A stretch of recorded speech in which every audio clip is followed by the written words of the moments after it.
하나님의 은혜와 평강이 이 말씀을 듣는 모든 분들의 삶에 가득하기를 기원합니다. 잠시 귀를 기울여 주님의 음성에 집중하기 전에 이 귀한 말씀이 더 많은 영혼에게 닿을 수 있도록 좋아요와 공유를 통해 빛을 전하는 사역에 동참해 주시길 부탁드립니다. 여러분의 작은 손길 하나하나가 하나님의 나라를 세우는 귀한 벽돌이 될 것입니다. 이제 우리 마음을 열고 함께 기도하며 시작하겠습니다. 사랑과 은혜의 하나님 아버지, 오늘 우리에게 주님의 말씀을 열어주시니 감사합니다. 성경에 기록된 주님의 음성을 듣고 그 깊은 뜻을 깨달아 우리의 삶이 변화되게 하여 주옵소서. 성령님께서 우리의 마음을 조명하여 주셔서 고대의 이야기가 오늘 우리에게 주시는 살아있는 메시지가 되게 하시고 이 시간을 통해 우리가 더욱 주님을 닮아가게 하옵소서. 예수 그리스도의 이름으로 기도드립니다. 아멘. 오늘 우리는 구약 성경의 한가운데 자리한 그러나 때로는 그 중요성을 간과하기 쉬운 책, 바로 느헤미야서 3장과 4장을 함께 여행하고자 합니다. 아마 많은 분들이 느헤미야서를 읽으며 리더십의 원칙이나 조직 관리의 기술 같은 교훈을 찾으려 했을 것입니다. 물론 틀린 말은 아닙니다. 하지만 성경을 단지 2인전이나 성공학 개론서처럼 읽는다면 우리는 가장 중요한 핵심을 놓치게 됩니다. 성경은 단순한 교훈집이 아닙니다. 이솝우화처럼 이야기의 교훈은 무엇인가? 라는 질문에 답하기 위해 존재하는 것이 아닙니다. 다윗과 골리앗의 이야기를 그저 약자가 강자를 이기는 법 정도로 이해한다면 우리는 성경 전체를 관통하는 거대한 구원의 서사를 보지 못하는 것과 같습니다. 성경은 2가지 중요한 특징을 동시에 가지고 있습니다. 첫째, 성경은 인간의 책입니다. 천사가 금판에 새겨 내려준 신비로운 문서가 아니라 히브리어나 아람어, 헬라어를 사용했던 인간 저자들을 통해 기록되었습니다. 그래서 우리는 그들의 언어와 문화를 이해하려 노력해야 합니다. 하지만 동시에 성경은 하나님의 책입니다. 인간 저자들의 손을 통해 기록되었지만 그 모든 단어와 문장 뒤에는 궁극적인 저자이신 하나님이 계십니다. 그렇기에 성경의 모든 이야기는 결국 하나의 거대한 이야기, 즉 예수 그리스도를 통한 인류 구원의 이야기로 귀결됩니다. 각각의 책은 그 위대한 이야기의 한 장이며 모든 인물과 사건은 그 이야기의 정점을 향해 나아가고 있습니다. 바로 이 관점에서 우리는 느헤미야를 다시 보아야 합니다. 느헤미야는 누구입니까? 그는 페르시아 제국의 심장부인 왕궁에서 안전하고 안락한 삶을 누리던 사람이었습니다. 하지만 그는 폐허가 된 고국의 소식을 듣고 모든 것을 버리고 이엄을 무릅쓴 채 자기 백성에게로 돌아왔습니다. 이 모습에서 우리는 궁극적인 느헤미야를 떠올리게 됩니다. 바로 하늘 보좌의 모든 영광과 안전을 버리시고 이엄과 고통으로 가득한 이 땅에 오셔서 자기 백성과 함께 하시고 그들을 구원하기 위해 자신의 목숨까지 내어주신 분, 바로 예수 그리스도입니다. 느헤미야가 무너진 예루살렘 성벽을 재건했다면 예수 그리스도께서는 죄와 죽음의 권세를 무너뜨리시고 우리를 위한 영원한 구원의 성벽을 세우셨습니다. 이사야서 26장 1절은 이렇게 노래합니다. 그날에 유다 땅에서 이 노래를 부르리라. 우리에게 견고한 성읍이 있으며 여호와께서 구원을 성벽과 외벽으로 삼으시리로다.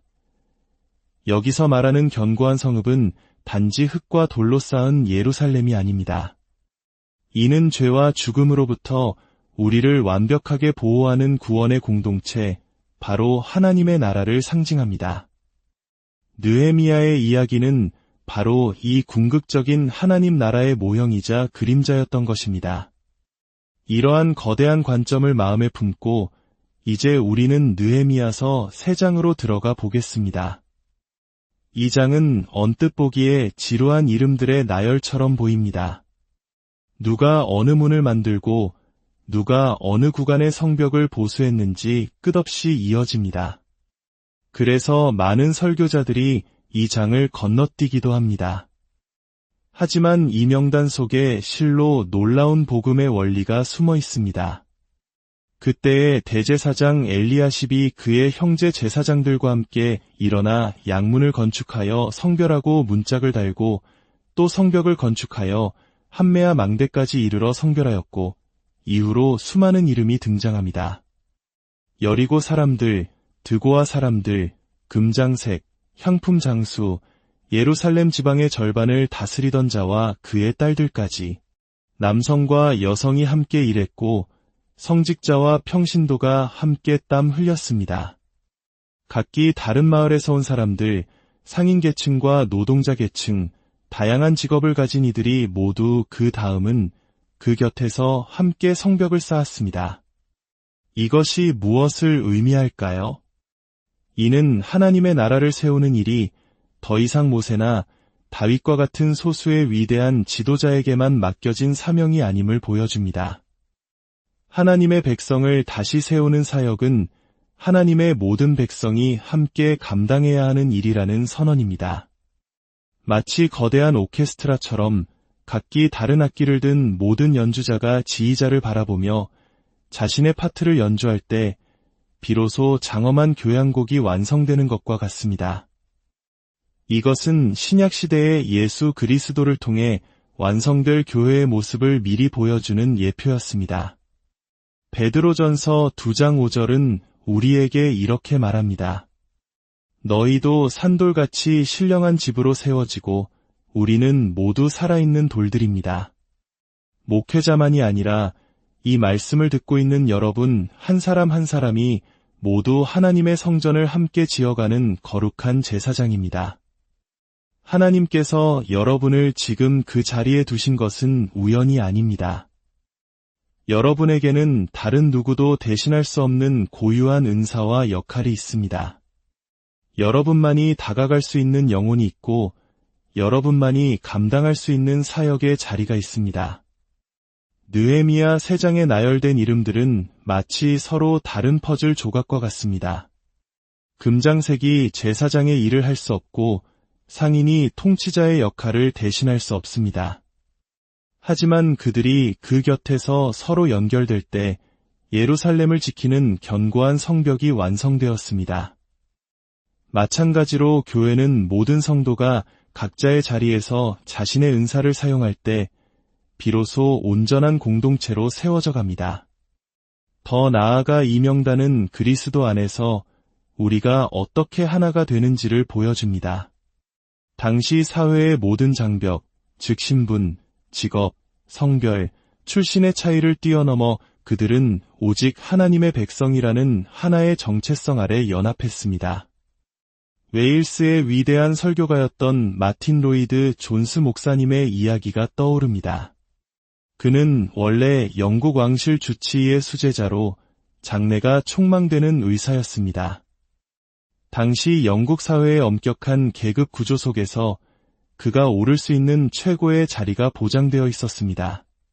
그러나 그는 회심한 후 그 모든 영광을 버리고 웨일스의 가난한 어촌마을의 목회자로 부임했습니다. 그는 훗날 이렇게 고백했습니다. 사탄이 종종 찾아와 내가 정말 그리스도인인 줄 어떻게 아느냐 고 속삭이며 나의 믿음을 흔들 때가 있었습니다. 그러던 어느 날 저는 사탄에게 이렇게 되물었습니다. 사탄아, 대답해 보아라.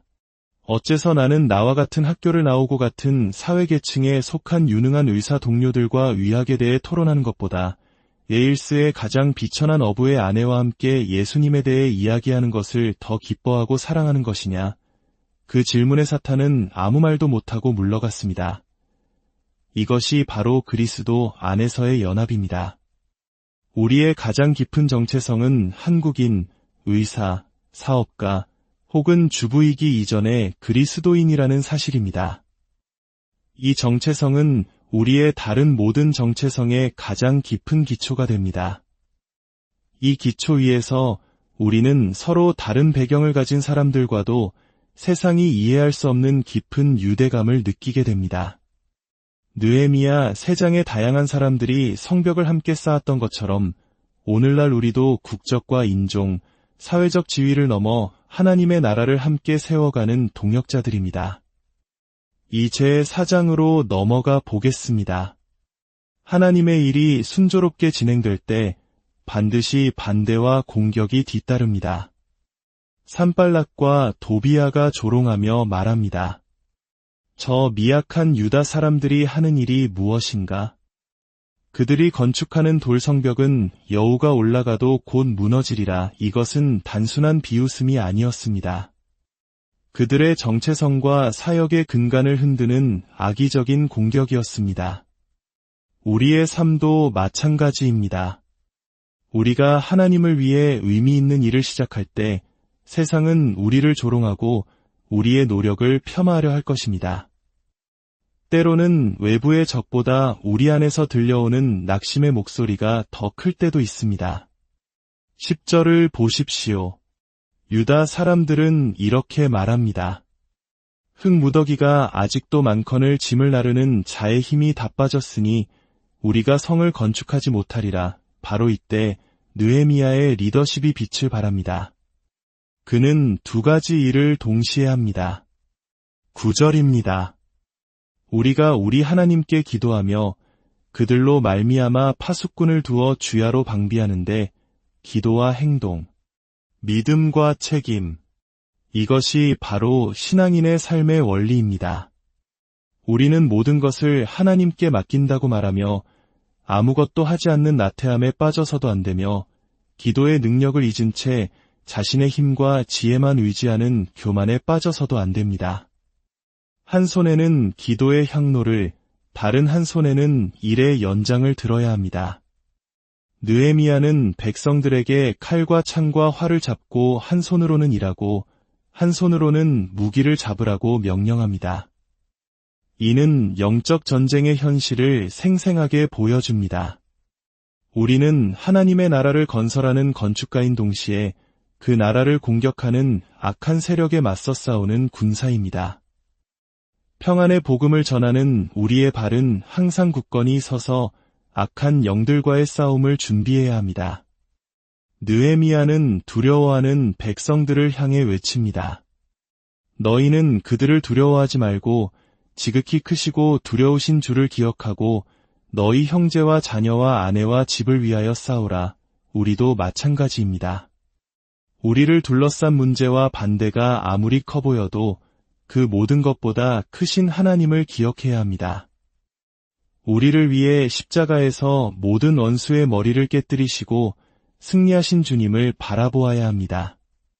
그 승리에 대한 확신이 있을 때 우리는 비로소 우리 자신을 위해서가 아니라 우리의 믿음의 형제와 다음 세대를 위해 싸울 용기를 얻게 됩니다.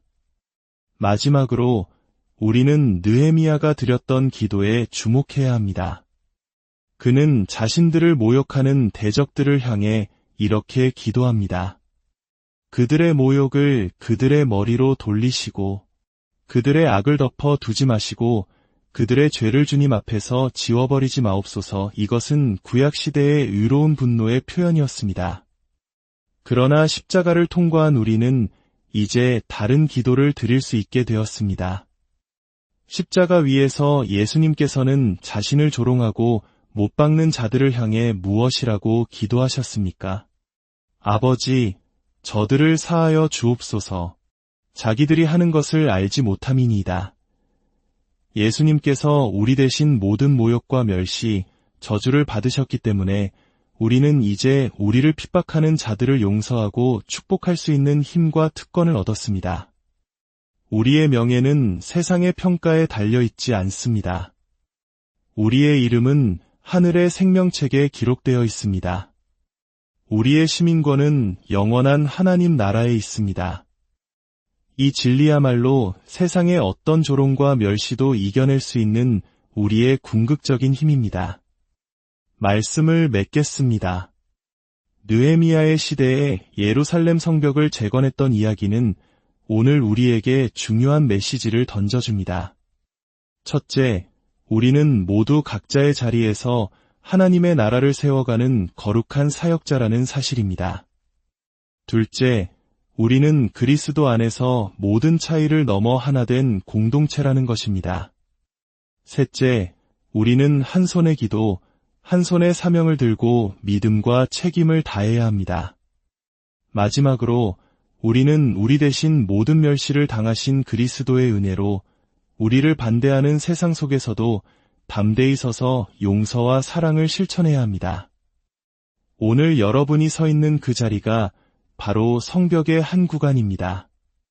여러분의 가정, 직장, 교회가 바로 하나님 나라가 세워져야 할 현장입니다. 돌과 흙이 아닌 사랑과 섬김으로, 용서와 기도로 우리에게 맡겨진 성벽을 함께 세워나가는 저와 여러분이 되기를 소망합니다. 주 예수 그리스도의 은혜와 하나님의 무한하신 사랑과 성령님의 교통하심이 이 말씀을 듣는 모든 분들의 삶 위에, 그리고 우리가 함께 세워갈 하나님 나라 위에 이제로부터 영원까지 함께 하시기를 간절히 축원합니다.